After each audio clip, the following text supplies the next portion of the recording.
আসসালামু আলাইকুম। আজকের বাংলা নিউজে সবাইকে জানাচ্ছি স্বাগতম। শুরুতে জানাচ্ছি খবরের সংবাদ শিরোনাম। আজকের বাংলা নিউজের সাথেই থাকুন। জামায়াত ক্ষমতায় এলে মুসলমান হতে সার্টিফিকেট নিতে হবে, হাবিবুন-নবী খান।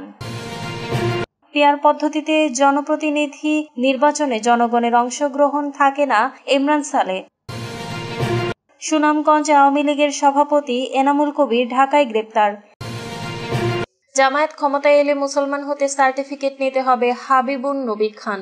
বিএনপির যুগ্ম মহাসচিব হাবিবুন-নবী খান সোহেল বলেছেন, যদি কখনো জামায়াতে ইসলামের ক্ষমতায় আসে তবে মুসলমান হতে হলে তাদের কাছ থেকে সার্টিফিকেট নিতে হবে। বিকেলে খুলনার তেরখাদা উপজেলার সরকারি ইকরি কাটেঙ্গা ফজলুল হক মডেল মাধ্যমিক বিদ্যালয়ের মাঠে উপজেলা যুবদল আয়োজিত যুব সমাবেশে প্রধান অতিথির বক্তব্যে তিনি এসব কথা বলেন। তিনি বলেন, জামায়াত বিদেশি শক্তিকে খুশি করতে দলীয় লোগো পর্যন্ত পরিবর্তন করেছে।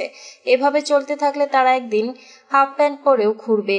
মুক্তিযুদ্ধের প্রসঙ্গ টেনে বিএনপির যুগ্ম মহাসচিব, যারা মুক্তিযোদ্ধাদের হত্যা করিয়েছে, মা বোনকে হানাদার বাহিনীর হাতে তুলে দিয়েছে, তারা জাতির কাছে ক্ষমা না চেয়ে ভোট চায় কোন মুখে? যুব সমাজের অঙ্গীকার ফেরাতে হবে ভোটের অধিকার শিরোনামে আয়োজিত এই সমাবেশে সভাপতিত্ব করেন উপজেলা যুব দলের আহ্বায়ক মোল্লা হুমায়ুন কবির।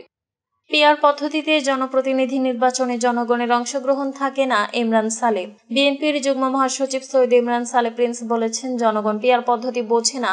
পিআর পদ্ধতিতে জনপ্রতিনিধি নির্বাচনে জনগণের অংশগ্রহণ থাকে না। সেখানে জনগণের সার্বভৌমত্বের পরিবর্তে দলীয় কর্তৃত্ববাদ প্রতিষ্ঠা হবে। তাই জনগণ পিআর নয়, সনাতন পদ্ধতিতে প্রার্থী মার্কা দল দেখে কাগজে ব্যালটে সিল দিয়ে ভোট দিতে চায়।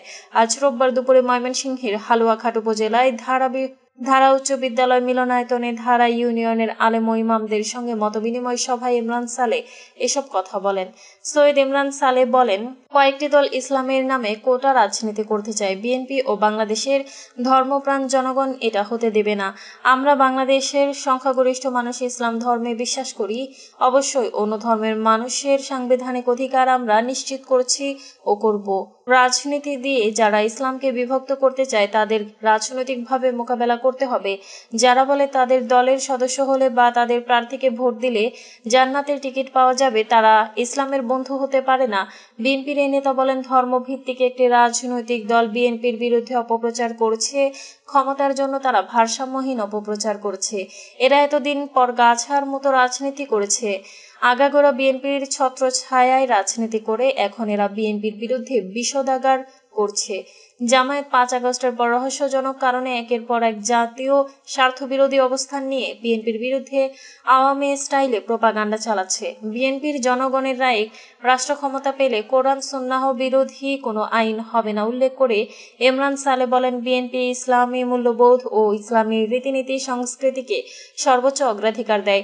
অন্য ধর্মকর্মের স্বাধীনতা নিশ্চিত মূল্যবোধকে বিএনপি সম্মান করে, তাদের সাংবিধানিক অধিকার রক্ষা করে। বিএনপি ধর্ম নিয়ে রাজনীতি করে না। তিনি আরো বলেন, যে দলের প্রধান সংবিধানে বিসমিল্লাহির রহমানির রাহিম ধর্মীয় মূল্যবোধ ও সর্বশক্তিমান আল্লাহর প্রতি আস্থা ও বিশ্বাস স্থাপন করেছিল, আওয়ামী লীগ ক্ষমতার জোরে তা বাতিল করে দিলেও বিএনপি আবার তা পুনর্স্থাপন করতে প্রস্তাব দিয়েছে। সেই দল কখনো ইসলাম থেকে দূরে সরে যেতে পারে না। সুনামগঞ্জ আওয়ামী লীগের সহসভাপতি এনামুল কবির ঢাকায় গ্রেপ্তার।